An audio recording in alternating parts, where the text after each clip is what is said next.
Introduction. Hello students. Look at this picture. The picture shows that a boy is playing cricket. Do you know how long the bat is? We use toothbrush for brushing our teeth. Do you know how long the toothbrush is? Today let us learn to measure the length of different things. Objectives. At the end of this lesson, you'll be able to find the length of objects, measure the length with the help of a scale. Friends, look at this picture.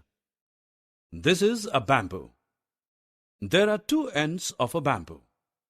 To measure the length of bamboo, we measure it from one end to another. Look at this pencil box. The length of pencil box is from its one end to another. Look at this computer screen. Can you find out the length of computer screen? Yes, the length of computer screen is from one end to another. In ancient times, the length of object was measured by using our hand, arm, or simply by our feet. But these methods do not give accurate length. Later on, ruler and measuring tape were used to find out accurate length of the objects. Look at this picture. This is a ruler, or commonly known as scale. It is used to measure the length of small objects like pencil, pencil box, eraser, photo frame, and mirror. Look at this ruler. Its margins show many divisions.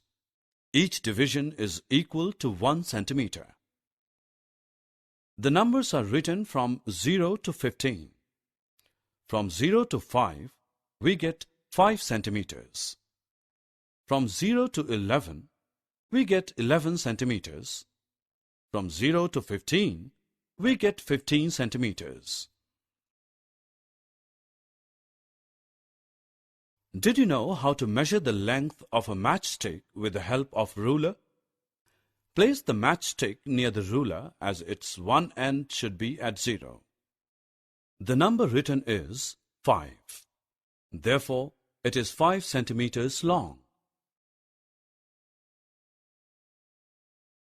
Now let us measure a pencil sharpener. Place the sharpener near a scale as its one end is at 0. The other end of sharpener is at 3. Therefore, the length of this sharpener is 3 centimeters. Observe the image carefully and click the correct answers. Summary. Let us summarize what we have learned. A ruler helps us to measure accurate length of an object.